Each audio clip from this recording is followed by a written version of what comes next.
अब ये जो सा मॉलिक्यूल है ये इसके बहुत सारी टाइप्स हैं 1 to 9। ये सर से लेके पाँव तक जिस्म में मौजूद होता है, लेकिन पेट में काफ़ी ज़्यादा मौजूद होता है, आंतों में भी मौजूद होता है और हमारे तमाम सेल्स के सरफेस पे भी मौजूद होता है।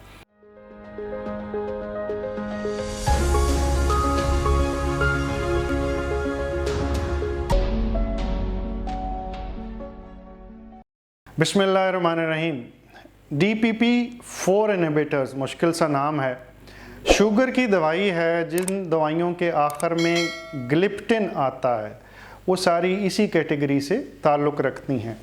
सीटाग्लिप्टिन, विल्डाग्लिप्टिन, लीनाग्लिप्टिन, बहुत सारे, पेटेनिलाग्लिप्टिन भी अब आ चुकी हुई है, बहुत सारे जो से हैं सॉल्ट्स हैं।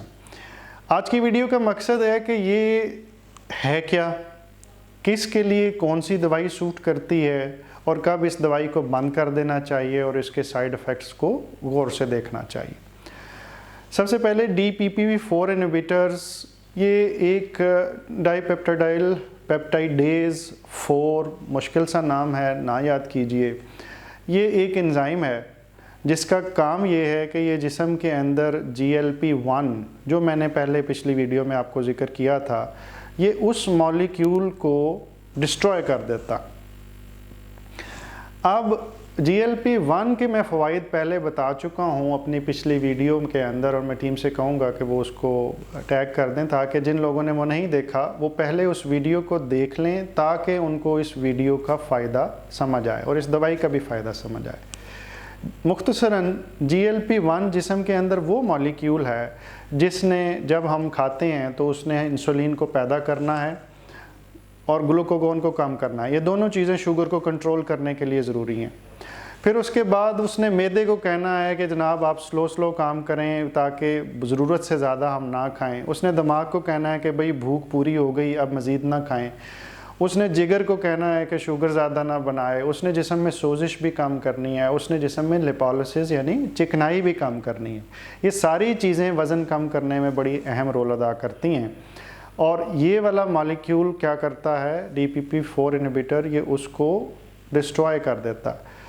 तो उससे क्या होगा कि GLP-1 जो सा जिस्म में अगर डिस्ट्रॉय हो जाता है तो ये सारे जो से फ़ायदे वाली चीज़ें हैं ये रुक जाती हैं। फिर भूख लगना शुरू हो जाएगी, फिर बंदा ज़्यादा खाएगा, शुगर बनेगी, चिकनाई भी डिपॉजिट होगी। तो हम ये क्या करते हैं कि हम एक ऐसा DPP-4 इनहिबिटर जो सा वो इस्तेमाल करवाते हैं जिसके अंदर GLP-1 जो सा है वो जिस्म के अंदर रहे। अब DPP-4 वो मॉलिक्यूल है जिसने करना था, हमने उसे काम करने से रोक दिया। अब GLP जिस्म के अंदर फ्रीली अवेलेबल है, वो भूख कम कर रहा है, वो कंट्रोल कर रहा है, वो चिकनाई कंट्रोल कर रहा है, वो इन्फ्लेमेशन से भी कम रख रहा है। तो उसकी सारी फ़ायदे की चीज़ों को ज़्यादा अरसे तक लेने के लिए हम इस दवाई को इस्तेमाल करते हैं। अब ये जो सा मॉलिक्यूल है इसके बहुत सारी टाइप्स हैं 1 to 9। ये सर से लेके पाँव तक जिस्म में मौजूद होता है, लेकिन पेट में काफ़ी ज़्यादा मौजूद होता है, आंतों में भी मौजूद होता है और हमारे तमाम सेल्स के सरफेस पे भी मौजूद होता है।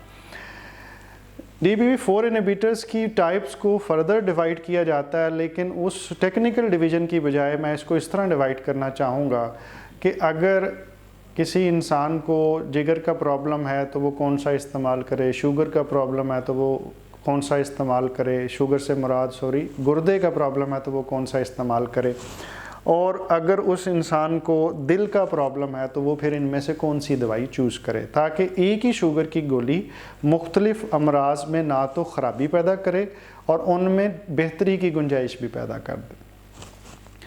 जो लीनाग्लिप्टिन और सीटाग्लिप्टिन है, ये दोनों दवाइयाँ जो उनसे इनका कार्डियक बेनिफिट प्रूवन हो चुका है। विल्डाग्लिप्टिन भी पाकिस्तान के अंदर मौजूद है और इसका कार्डियक बेनिफिट मौजूद ज़रूर है, लेकिन इसके बारे में अभी मज़ीद ट्रायल्स जारी हैं। इन दोनों के अपने अपने फ़वाइद हैं। विल्डाग्लिप्टिन के बारे में कहा जाता है कि इसकी वजह से जो वेरिएबिलिटी है वो थोड़ी सी कम हो जाती है, यानी शुगर ज़्यादा स्टेबल रहने का चांस है। सीटाग्लिप्टिन शायद थोड़ी सी ज़्यादा इफ़ेक्टिव हो सकती है, लेकिन ये भी कंट्रोवर्शियल है। और फिर एक टेनिलाग्लिप्टिन, एक नई दवाई आई है जो जापानीज़ इन ओरिजिन है और इसकी ख़ास बात यह है कि ये पूरी डोज में गुर्दे के मरीज़ों को भी दी जा सकती।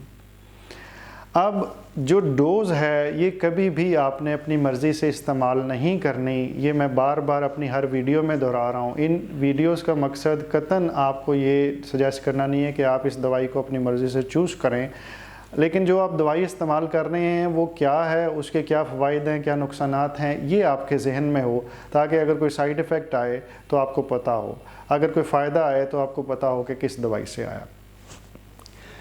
तो जो सीटाग्लिप्टिन की डोज़ है वो आपको तकरीबन 1/4 करनी पड़ती है अगर गुर्दे ज़्यादा ख़राब हो जाएं। विल्डाग्लिप्टिन की डोज़ आपको 50% रिड्यूस करनी पड़ती है अगर आपके किडनीज़ डिस्टर्ब हो जाए, लेकिन लीनाग्लिप्टिन और टिनिलिग्लिप्टिन आप पूरी इस्तेमाल कर सकते हैं और इसका फ़ायदा ये होता है कि शुगर के कंट्रोल में हेल्प हो जाती। लेकिन ये सारी जो सी अद्वियात हैं इनमें से कुछ मैंने बताया कि वो आपके कार्डियक स्टेटस को ज़हन में रखते हुए या जिगर के स्टेटस को में रखते हुए कोई एक दवाई को बीच में से निकाला भी जा सकता है और डाला भी जा सकता है। अगर जिगर का एंजाइम ज़्यादा ख़राब हैं तो फिर ग्लिप्टिन्स को अमूमी तौर पे अवॉइड भी किया जाता। फिर इसके बाद इसके साइड इफ़ेक्ट्स क्या हैं। जैसे कि मैंने पहले बताया कि ये मैदे को स्लो डाउन करेगा GLP-1 की डोज़ को बढ़ा के। तो अगर किसी के पेट में ऑलरेडी हवा रहती है, IBS है, अफारा रहता है, पेट में दर्द रहता है, खाना हजम नहीं होता, तो वो मामला थोड़ा सा बिगड़ सकता। फिर इसी तरह वो सारे इफ़ेक्ट जो मैंने GLP-1 के अंदर गिनाए थे वो इनके अंदर भी हो सकते हैं। गले का ख़राब रहना भी उसके अंदर शामिल है, नेज़ोफ्रेंजाइटिस उसे कहते हैं। उसके अलावा पैंक्रियाज की इन्फ्लेमेशन पॉसिबल है, दो के बहुत रेयर है। जिगर के अंदर भी डिस्टर्बेंस पॉसिबल है, दो के रेयर है। इसलिए एक सक्साग्लिप्टिन नाम की मेडिसिन है जिसके बारे में कुछ कार्डियक सेफ्टी के बारे में बताया जाता है कि वो शायद दिल के लिहाज से उतनी सेफ़ नहीं है, लेकिन वो क्योंकि पाकिस्तान में ऐसा सच मौजूद नहीं है तो मैं उसकी डिटेल में नहीं जाऊँगा। तो साइड इफ़ेक्ट अगर किसी को पेट में बहुत ज़्यादा अफारा रह रहा है और वो ग्लिप्टिन में से कुछ ले रहा है तो वो अपने मुआलिज से रिक्वेस्ट कर सकता है कि अगर मुमकिन हो तो इस दवाई को रिड्यूस किया जा सके। बाज़ का इस दवाई को लेना ज़रूरी होता है क्योंकि दूसरी दवाइयाँ किसी वजह से कॉन्ट्राइंडिकेटेड हुई होती हैं, तो उस सूरत में मजबूरन मैदे की दवाई ऐड करके उसको चलाया जाता है और इसको भी साथ ऐड किया जाता है। तो ऐसा नहीं है कि इनमें से कोई भी साइड इफ़ेक्ट अगर हमें हल्का सा महसूस हो तो हम अचानक दवाई छोड़ के बैठ जाएं और फिर अपने मौलिज से जो उनसे अब तब मिलें कुछ दिनों बाद जब तक शुगर काफ़ी ख़राब रह चुकी हो।